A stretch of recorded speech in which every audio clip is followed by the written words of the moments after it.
Bom dia, irmãos. Hoje eu quero começar com um slide bem pessoal. Essas são nossas duas netinhas. A Violeta, a maior, nasceu há 6 anos, e a Emelina nasceu há 2 meses. Então nós tivemos o prazer de visitar as duas e também os pais delas no mês de março e abril. Então eu só quis compartilhar com os irmãos nossa alegria. Hoje a gente vai tratar de uma passagem em Filipenses. Estamos numa série durante a parte da manhã e chegamos agora no final do capítulo 3. Esse capítulo trata de certos privilégios que Paulo tinha como ser humano. Privilégios que ele destacou, ele colocou uma lista dos privilégios, das honras dele. E no final de tudo ele eliminou tudo, dizendo que tudo isso é refúgio, pensando em que ele tinha em Cristo, em comparação. Então temos hoje um tratamento de Filipenses 3, 17 a 21, e vamos ver a questão de cidadania. Agora, eu sou americano, eu não tenho cidadania brasileira, minha esposa não tem, meu filho André não tem, meu filho Peter e minha filha Jill tem, porque nasceram aqui. Mas pela bondade do país do Brasil, podemos ficar aqui com realmente tempo indeterminado. Diz justamente no nosso documento, prazo indeterminado, e que gera muito problema lá nos Estados Unidos. Eles não entendem esta palavra, eles acham que não foi determinado ainda, então eles sempre têm essa discussão cada vez que eu quero voltar para cá. Mas temos esse privilégio, mas não somos cidadãos, não somos produto do Brasil, não somos aqueles que têm deveres como cidadão tem. E vamos olhar para certos deveres que temos como cidadãos do reino de Deus. Quem é cidadão do reino de Deus? O cidadão é aquele que coloca Cristo como seu alvo, como Paulo fez no início do capítulo 3. Eu conheço 4 casais que o marido é brasileiro e a esposa é americana. Temos um casal aqui em nosso meio, pastor Ludir e a Cindy. Minha filha Jill também faz parte de um casal assim, com o Eduardo, brasileiro. Desses casais, 2 desses casais já conseguiram cidadania americana. O Dir, ele é duplo cidadão, ok?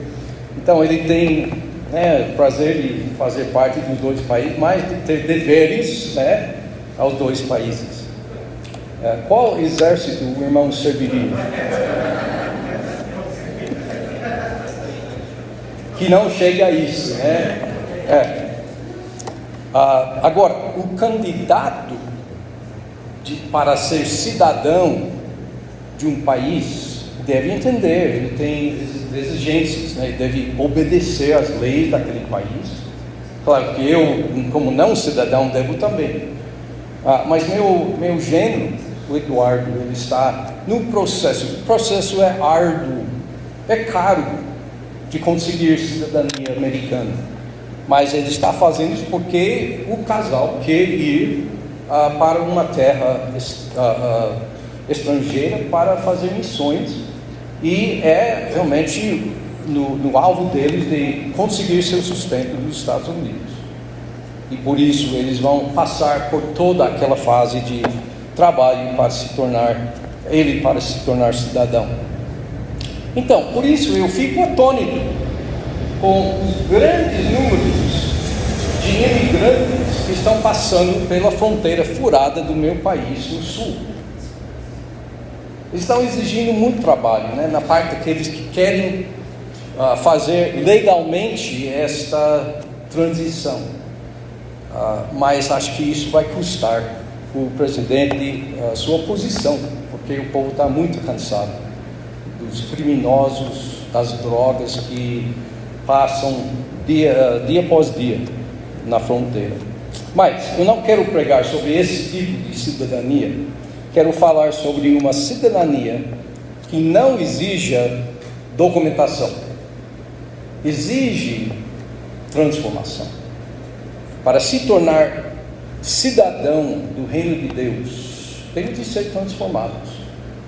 E o único que pode fazer isso é Jesus Cristo. Cristo que morreu na cruz para nos purificar, para nos preparar, para nos qualificar, para nos documentar, para ir para o reino de Deus e se tornar cidadão. Então, ele vai falar neste final do capítulo 3 sobre cidadania do reino, no reino de Deus. Deixe-me só resumir, vou citar realmente o versículo-chave desta passagem. No versículo 20, Paulo diz: pois a nossa pátria está nos céus, de onde também aguardamos o Salvador, o Senhor Jesus Cristo. Agora é necessário voltar um pouquinho, falar sobre Filipos, aquela região que esta igreja ocupava e que Paulo estava escrevendo. Ele não estava lá, ele estava em Roma, estava em prisão, e escrevendo esta carta para uma igreja que ele plantou. Ele tinha plantado a igreja 7, 8, 9 anos anteriormente. Então ele teve muita história com esta igreja e quis comunicar. Agora, na cidade de Filipos, no primeiro século, nos anos de Paulo, esta igreja era jovem, era notável. Paulo tinha plantado a igreja no meio de perseguições. Você lembra que ele ficou na prisão com Silas, e aquela noite eles cantaram, sofrendo. Alguns historiadores acham que eles ficaram na prisão com as pernas algemadas ao redor de um tambor. Será que dá para dormir desse jeito? Acho que não. Eu tenho dificuldade de dormir quando estou confortável, né? Mas cantando, em vez de reclamando, se queixando. E o testemunho deles alcançou o guarda, que foi salvo aquela noite. E toda a família aceitou o Evangelho de Cristo por causa daquele testemunho. Mas perseguições, ele sofreu. Silas sofreu. Ele realmente optou para sair da cidade, para evitar mais complicações depois de plantar a igreja, e deixou Timóteo e Silas lá. Mas esta igreja tinha características muito boas. Em primeiro lugar, o povo sabia sofrer perseguições, porque eles tinham presenciado os sofrimentos de Paulo. Eles aprenderam, eles imitaram Paulo nessa área de sofrer sem queixar e de até sofrer com alegria. Esse livro está cheio de alegria, Filipenses. Também esta igreja era super generosa. Agora, perseguição significa que você pode perder sua propriedade, pode ser confiscada pelo governo, por ser, como se chama, monoteísta, em vez de politeísta, adorando todos os deuses gregos e romanos. Não, eles militaram contra isso, e por isso foram perseguidos. Então, mesmo sendo perseguidos, eles mostraram generosidade. Eles mandaram dinheiro para Paulo várias vezes, para ajudá-lo nos seus momentos de grande necessidade. Porém, havia pessoas associadas com esta igreja que não estavam mostrando as qualidades do cristão. Eu não chamo essas pessoas de irmãos, porque é óbvio que eles tinham muitas falhas eles tinham desviado da verdade, eles tinham pregado outros tipos de evangelho, e pregado o evangelho de uma maneira má. Vamos notar certas pessoas que encaixaram neste grupo logo, mas deixe-me só agora prestar atenção às palavras de Paulo, não construindo nosso reino aqui na terra, não se preocupando com nossa cidadania física na terra, mas nos preocupando com nossa cidadania nos céus. Então, eu vejo nesta passagem, Paulo destaca 3 maneiras de ser bons cidadãos do reino do Salvador. Em primeiro lugar, o bom cidadão, se der para ler, deve imitar os que imitavam o Senhor. Paulo diz nessas palavras que eles deviam imitar a Ele mesmo, como apóstolo. Ele diz: irmãos, sede imitadores meus e observai os que andam segundo o modelo que tendes em nós. Então, Paulo está colocando ele mesmo como imitador de Cristo. Ele está colocando seus obreiros, seus amigos, Timóteo, Silas, Epafrodito, como modelos para serem imitados pelo povo. Silas, aquele que sofreu com Paulo, com suas pernas ao redor do tambor, cantando. Epafrodito, um homem, um irmão que surgiu na igreja, que se tornou um obreiro, que todos reconheceram o dom dele e enviaram ele para até ajudar Paulo em Roma.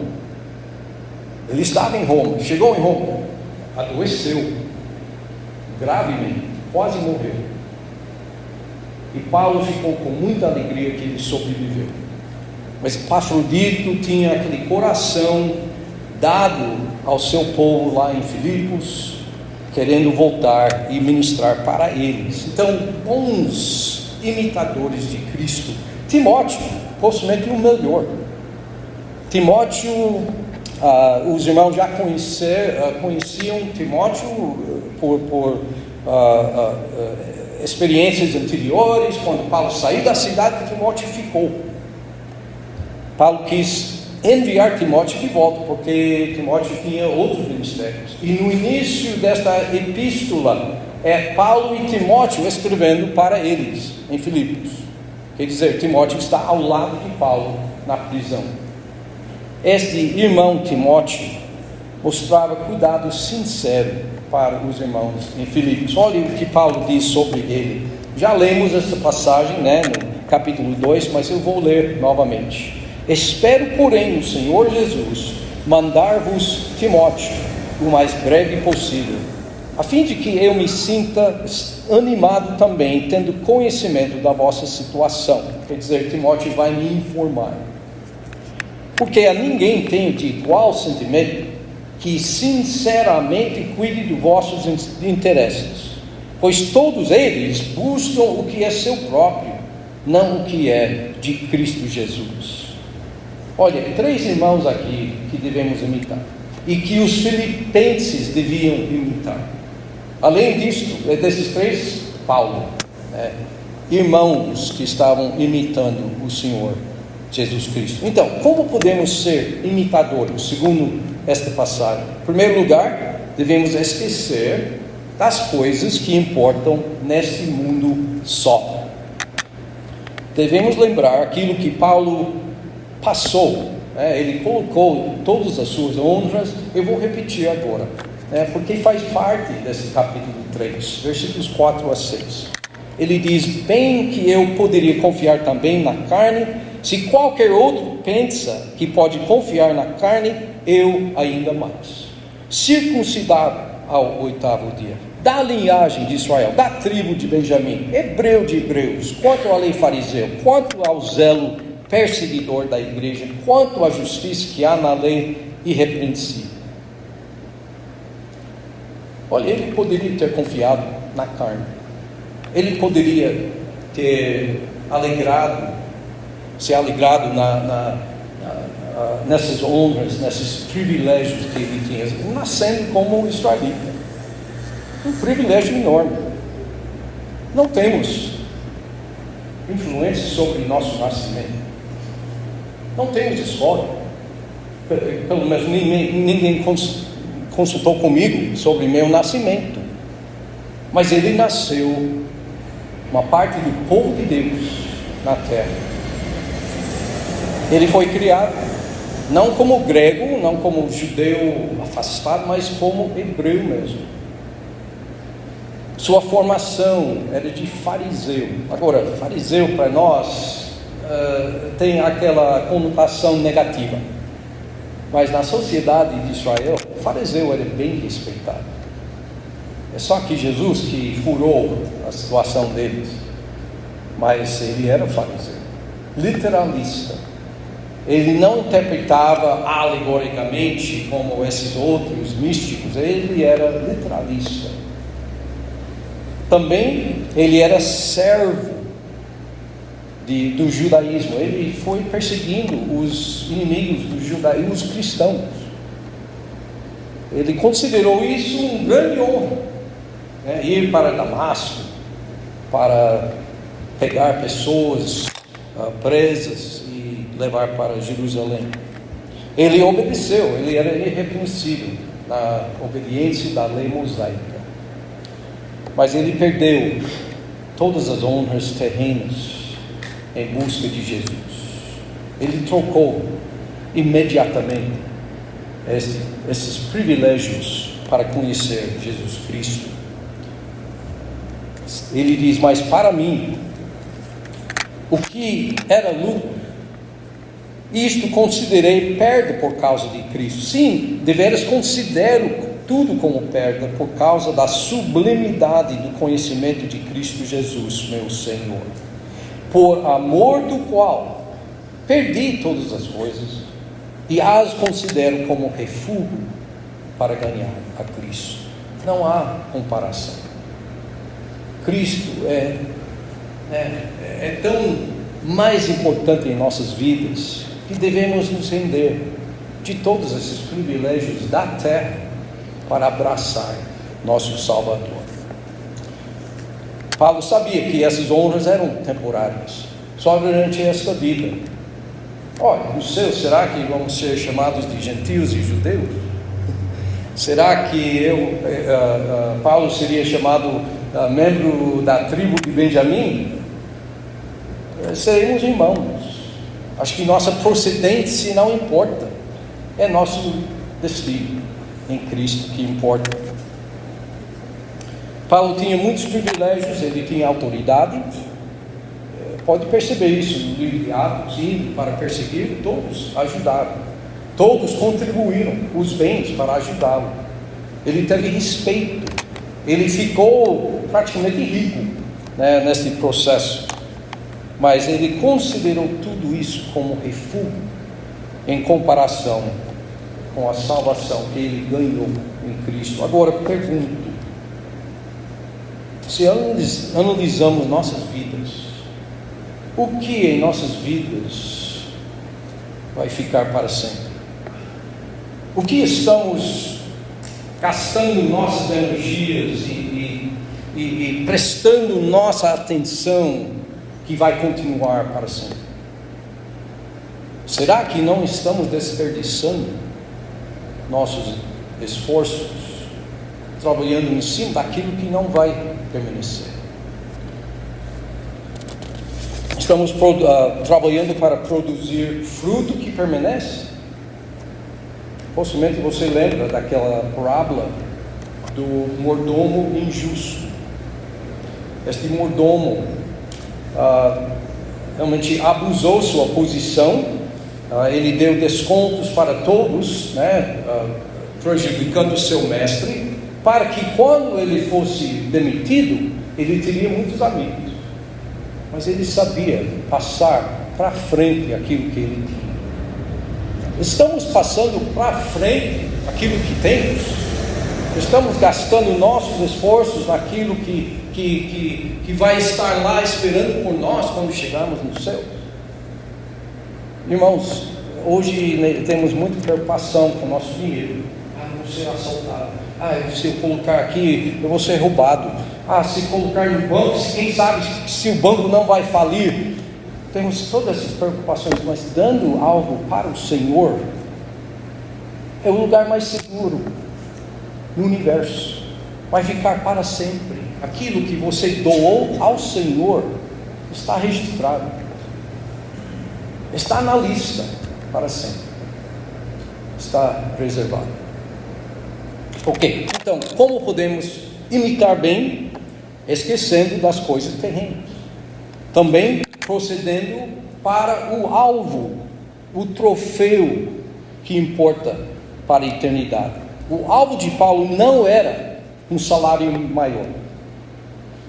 O alvo de Paulo não era uma posição com mais autoridade, subindo na escada. O alvo dele não era um doutorado reconhecido pelo MEC. Não era de ser conhecido como o melhor plantador de igrejas no Império Romano. Ele não teve esses alvos. O alvo dele era a soberana vocação de Deus em Cristo Jesus, de seguir a chamada dele. Ele quis conquistar aquilo para o que também ele foi conquistado por Cristo. Ele quis obedecer ao Senhor. Era o alvo dele, era o troféu dele. Em outra passagem, perto da morte dele, mais para frente, ele diz: ele espera uma coroa de justiça guardada para ele pelo Senhor Jesus. Está vendo o alvo dele? Esquecendo daquilo que está na terra e procedendo para o alvo que importa para a eternidade.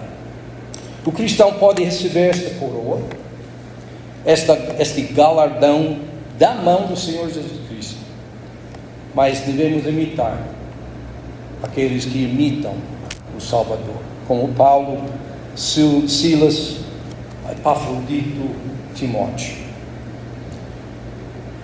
Devemos imitar aqueles que imitam o Salvador. E também a segunda maneira de sermos bons cidadãos, devemos evitar os que se desviam do Salvador. O outro lado da moeda, imitando os imitadores, evitando os desviados. No versículo 18 ele diz o seguinte: pois muitos andam entre nós, dos quais repetidas vezes eu vos dizia, e agora vos digo, até chorando, que são inimigos da cruz de Cristo. Ele está nos incentivando para ser bons imitadores, mas aqui ele está nos incentivando para evitar os maus exemplos. Havia certos irmãos, eu uso a palavra muito livremente porque não eram irmãos verdadeiros, que pregaram em Filipos. Por exemplo, aqueles que estavam pregando para danificar a situação de Paulo. Okay? Olha esta linguagem aqui. Alguns efetivamente proclamam a Cristo por inveja e porfia. Aqueles, contudo, pregam a Cristo por discórdia, insinceramente, julgando suscitar tribulação às minhas cadeias. Ele está em Roma, na prisão, e esses filipenses infiéis estão pregando o Evangelho com alta voz para condenar ainda mais aquele homem na prisão. Era realmente o alvo deles, não para glorificar o Senhor, não para evangelizar, mas para causar problemas. Irmãos, Paulo estava em lágrimas por causa de pessoas assim. Havia outros que pregaram a necessidade de cumprir a lei mosaica, e tivemos recentemente uma pregação sobre esta passagem: acautelai-vos dos cães, acautelai-vos dos maus obreiros, acautelai-vos da falsa circuncisão. Pessoas motivando o seguidor de Cristo de seguir todas essas regulações da fé judaica. Circuncisão? Será? Então, é fé em Cristo mais Circuncisão? Não, fé em Cristo, mais nada. Eles estavam deturpando o Evangelho. E havia outros que estavam rejeitando não só a lei de Moisés. Então eles perceberam o erro em pregar circuncisão, mas eles rejeitaram qualquer lei. Eles eram chamados de antinomistas, quer dizer, sem lei. Eles não quiseram seguir nenhuma lei. Eles não quiseram ser seu comportamento influenciado por nada. Liberdade em Cristo, liberdade plena para fazer aquilo que eu quero fazer. Imaginando esses três grupos, podemos ter lágrimas que o Evangelho foi perdido no meio de toda esta bagunça. Ele fala dessas pessoas como um grupo só, e ele condena esse grupo. Ele diz o desejo deles é o Deus deles. O estômago, né, é a palavra em certas versões. O ventre, a barriga. Eles estavam realmente vivendo para se satisfazer. Os desejos não têm só a ver com comida. Pode envolver bebida, pode envolver prazer, jogos, imoralidade sexual. Tudo isso poderia fazer parte deste retrato. Parece que o alvo deles era a violação das regras de comportamento. Simplesmente fazendo tudo ao oposto daquilo que Paulo pregava. Em segundo lugar, a perversão deles. A perversão deles é o seu motivo de orgulho. Eles têm grande orgulho na sua perversão, na sua vergonha, né? A passagem diz o seguinte: a glória deles está na sua infâmia. O que trazia a maior expressão de alegria e admiração deles eram coisas vergonhosas. Infelizmente, eles inverteram, né, aquele retrato onde a cruz de Cristo é gloriosa e o pecado é de vergonha. Não, para eles a cruz era de vergonha e o pecado era de glória. Os planos e pensamentos deles são coisas desta vida. Ele já falou desse cidadão, né, do reino. Essas pessoas não eram cidadãos do reino, eram cidadãos da terra, visto que só se preocupa com as coisas terrenas. Quem não tem uma visão da eternidade não valoriza as coisas permanentes. E olha, este mundo está cheio de pessoas que não estão pensando além desta vida. Eu vejo tanta ênfase. Pode pegar seu laptop, abrir a internet e ver o que está na moda, o que todo mundo está seguindo no momento. Em inglês temos a palavra trend. O que está trendendo? Tipicamente coisas de aparência, saúde, beleza corporal, beleza física, posses, tem tudo para vender na internet. A posição na sociedade, ser influencer, é o grande alvo. Riquezas, roupas, a moda. Olha, quem fica em dia com a moda não tem futuro, quase não tem presente, porque a moda vai mudando sempre. Ele não muda. O reino dos céus não muda. O reino é permanente e o cidadão do reino tem seus pensamentos nas coisas permanentes. Mas essas pessoas, o fim deles é a sua destruição. A própria palavra de Paulo, ele diz: o destino deles é a perdição. Como todas essas coisas vão passar, que eu mencionei, também essas pessoas vão passar. em destruição eterna. E por isso Paulo chorou. E acho que devemos chorar também. Vendo esse mundo e a direção do mundo, o estado perdido do mundo, o foco tão temporário do mundo, nós temos cidadania num reino eterno e devemos divulgar esses privilégios que existem para qualquer um que confiar no Senhor Jesus Cristo como Salvador. Note as referências em outras passagens que definem quem não vai fazer parte do reino dos céus. Eu tenho uma passagem de Paulo, outra de João, e são muito tristes. Em 1 Coríntios, capítulo 6, Paulo diz: ou não sabeis que os injustos não herdarão o reino de Deus? Não vos enganeis, nem impuros, nem idólatras, nem adúlteros, nem efeminados, nem sodomitas. Olha, esses dois termos no grego implicam a pessoa ativa e passiva num relacionamento homossexual. Efeminado, sodomita.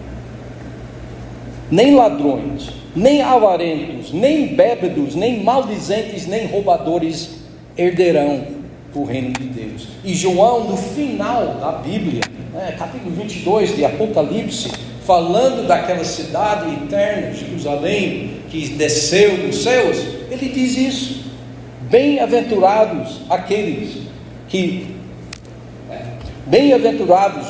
que lavam as suas vestiduras no sangue do Cordeiro, para que lhes assista o direito à árvore da vida, e entrem na cidade pelas portas. Fora ficam os cães, os feiticeiros, os impuros, os assassinos, os idólatras e todo aquele que ama e pratica a mentira. Mas nós somos cidadãos, nós que conhecemos e seguimos o Salvador, e podemos ser cidadãos melhores, observando a terceira maneira de ser bons cidadãos que Paulo colocou aqui em capítulo 3. Imitamos os imitadores, esquecemos e evitamos os desviados, e em terceiro lugar devemos esperar a volta do Senhor, pois a nossa pátria, deixe-me repetir esta passagem, está nos céus, de onde também aguardamos o Salvador, o Senhor Jesus Cristo. Como podemos esperar bem a volta do Senhor? Ele dá duas sugestões aqui. Em primeiro lugar, devemos servir fielmente até a volta dele. Jesus não gostou dos seus sofrimentos quando ele morreu na cruz. Ele não tomou prazer naquele sofrimento, mas ele ficou alegre. Eu vou ler de Hebreus capítulo 12 para mostrar que ele teve a capacidade de esperar aquele momento no futuro, cheio de alegria, e assim ele teve condições de sofrer no presente.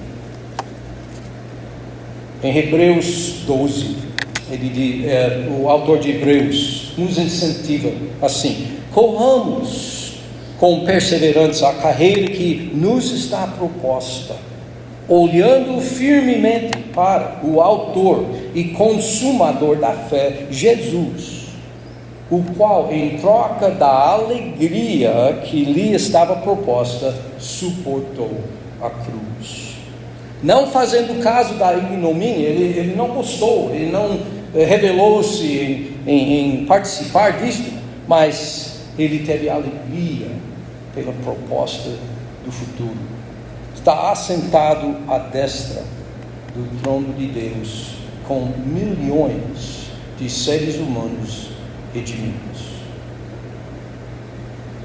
A alegria do Senhor, não no meio de sofrimento, mas olhando para o futuro. Irmãos, estamos nessa situação. Estamos numa vida que não é tão agradável em certos sentidos. Estamos numa vida com limitações, com dificuldades, com desafios que às vezes nem sabemos tratar. Mas sabemos que temos um mestre, um salvador, que já passou por este caminho. Ele sofreu. E também ele não gostou, mas ele olhou com alegria para o futuro. E sendo cidadãos do reino dele, podemos proceder do mesmo jeito. Trabalhando fielmente até a chegada dele e sendo transformados na volta dele, para que possamos encaixar bem em nossa nova pátria. Não posso entrar com esse corpo na eternidade, graças a Deus, né? Esse corpo tem 12 anos mais, mas eu sei que é destinado a degenerar. Já passei por quase 70 anos de degeneração. Eu sei que vai continuar até ou a morte ou a volta do Senhor. Mas quando Ele voltar, seremos transformados. E podemos ler esta passagem mais uma vez, esses 2 últimos versículos. Pois a nossa pátria está nos céus, de onde também aguardamos o Salvador, o Senhor Jesus Cristo, o qual transformará o nosso corpo de humilhação para ser igual ao corpo da sua glória, seguindo a eficácia do poder que Ele tem de até subordinar a si todas as coisas. Ele pode fazer isso. Ele tem esse poder de nos transformar. E se quiser ficar muito além, olhe nos Evangelhos e em Atos ao corpo ressurreto de Jesus. Porque Ele é as primícias, Ele é o primeiro. E vendo o corpo dele, podemos ver que nosso corpo vai ser como o corpo dele, incorruptível, eterno. Esta transformação vai acontecer quando Jesus voltar para a igreja. Os mortos primeiros serão ressuscitados com o corpo regenerado, e nós que somos vivos também teremos nossos corpos regenerados no momento, subindo para estar com Ele para sempre.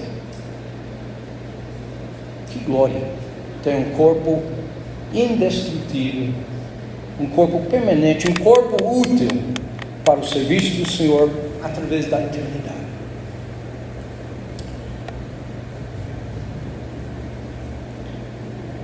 Não devemos tentar buscar o prazer acima de tudo. Não devemos perder nosso foco na eternidade.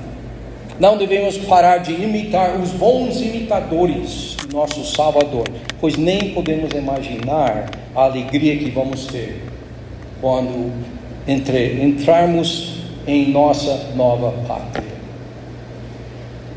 Se tem Cristo no coração, você já é cidadão, você já tem seu passaporte. Ainda não chegou lá, mas é só de esperar seu embaixador. Mas se não tem Cristo no coração, eu convido você, até com lágrimas, para sair deste mundo condenado, este mundo temporário, para fazer parte deste reino eterno, incorruptível, reino de Jesus Cristo, nosso Salvador. Tem que acreditar nele, tem que largar de qualquer outra crença e depender completamente dele, para tirar seus pecados e inaugurar na sua vida a presença de Cristo Jesus. Vamos orar. Obrigado, Pai, por este novo reino que estamos esperando. Obrigado, Pai, que sabemos que o Senhor tem todo o poder para subordinar todas as coisas, para fazer a Tua vontade. Esperamos aquele dia, Pai. Ajuda-nos a ser bons cidadãos do reino dos céus, ainda trabalhando fortemente, fielmente aqui na terra. Em nome de Jesus.